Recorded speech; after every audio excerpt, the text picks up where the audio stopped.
Are you new to OET? Don't know where to start? Then watch this video because I'm going to show you how and where to begin your preparation.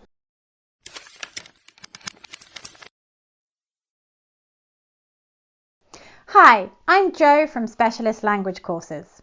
As premium preparation providers, we know we can help you pass the exam. Are you ready? Let's go! So you've decided to take the OET exam. What now? We know there is a lot of information out there, which can be overwhelming, and perhaps you're not sure how to begin your preparation. Well, let me help you with this step-by-step guide. What should you do before you take the exam? Let's take a look. Your goal is to take and pass the OET exam, but before you do this, you need to prepare. When you feel confident, you then book the test. But before this, you need time to prepare. This really is key. So let's talk about preparation. You've decided to take the exam, but where do you begin? There are two key aspects that should form part of your OET preparation. The first is know the test, and the second is improve your English. So you can enter the room on test day confidently, you need to learn the format of the exam. Then find out about the strategies and skills needed to complete the tasks. And then you need to practice using these skills and strategies in both untimed and timed exam practice. Another key aspect to your OET preparation is language proficiency. So you need to be working towards improving your English as well as learning about the exam.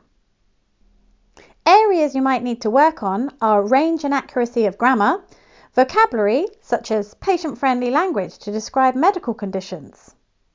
You should definitely work on your skills, for example, skimming and scanning skills for reading. With so much OET material available online, it can be difficult to know where to begin. So where should you start? The three main places you can access information for free are the OET website, live lessons and YouTube. But also, if you can, find an OET teacher or join an online course. First of all, check out the OET website and go to Prepare. There is a lot of information there, so don't try and read it all in one go. I would recommend starting with the OET Masterclasses, which give you an overview of the papers. Then take a look at some sample papers so you know what they look like. You can also click on the preparation portal and you will find links to lots of resources to help you. So next, you should learn about the different skills and strategies needed to pass the exam. If you can, buying a course book or an online course can really help you, such as OET Preparation for Nurses. This was co-written by SLC's Head of Medical English, Virginia Allen. Or why not check out our course, Reach OETB? This is available for both nursing and medicine. This course provides you with a full introduction to OET and tips, strategies and skills work on all four papers. It also includes weekly live lessons with the teacher, access to our video library and 2 full practice tests, so be sure to check it out. Links below. Another useful resource are the free live lessons broadcast by OET on their Facebook page. And of course, there is YouTube with loads of OET content. But do stick to official OET and endorsed providers such as us, SLC.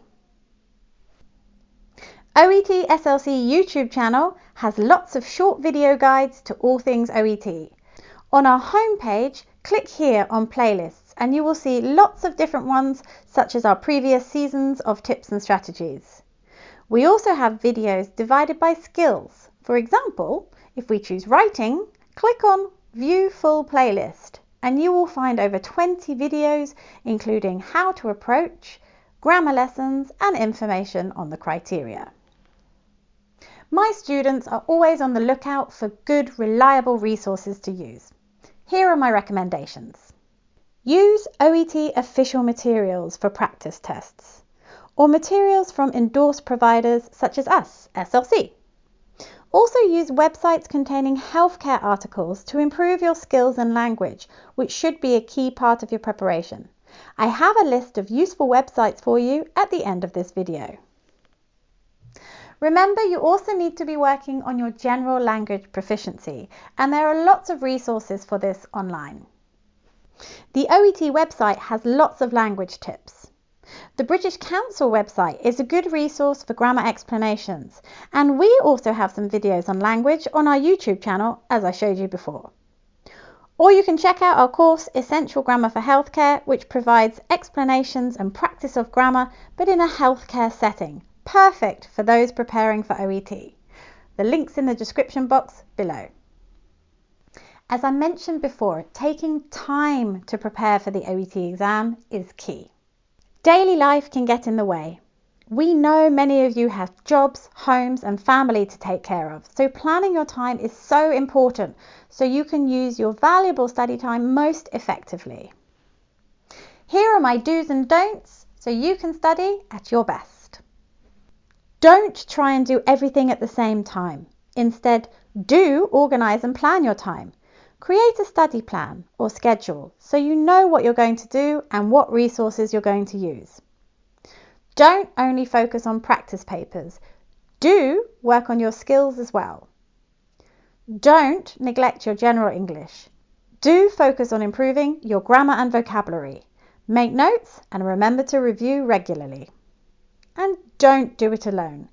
Do try and find a study buddy. Maybe you have a friend or colleague also preparing for the OET. Or if not, maybe find an online study buddy. Or why not click on OET's Improve Your English? There you can sign up and get a 6-week plan to follow. Remember, a study session does not need to be 2 hours of you studying grammar or doing practice papers. A 10-15 minute session can benefit you greatly if you use that time effectively. Here are some 10 to 15 minute study activities that you could try. Read an article on a healthcare topic and summarise the main point in 2 to 3 sentences. Then find 5 to 10 new words to look up the meaning of. Write 10 sentences using past simple passive to describe hospital treatment using a variety of verbs. For example, antibiotics were administered.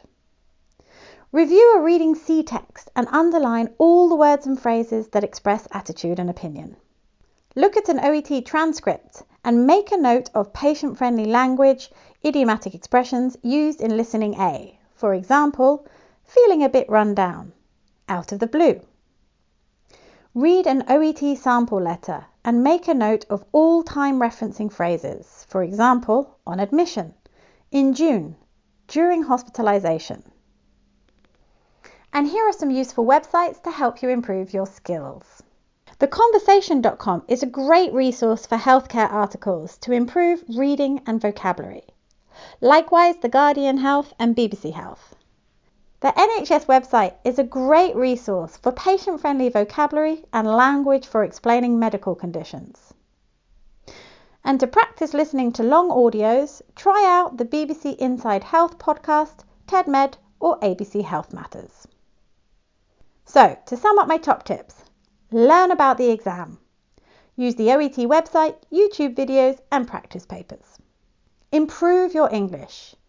Dedicated self-study time for this, online courses and videos can all help. And don't forget about your skills. Read, read, read, listen, listen, listen. Plan your time. Make sure you use it effectively. Review and practice. Review your notes, review past exams, review errors, and then practice to improve. Practice your English, practice your skills, practice OET tests. Follow these tips and succeed in the OET exam. What do you find most difficult? Reading, listening, writing or speaking? Tell me in the comments below. And if you like this video, let others know by sharing and liking so we can grow this OET SLC community. See you next time. Bye. I knew... Good start. It's really hard to say. But where do you begin with your preparation? No, let's talk preparation. You can watch them on their Facebook page. Yeah. What area do you find most difficult? Reading, listening, writing or speaking? Let me know. Tell me.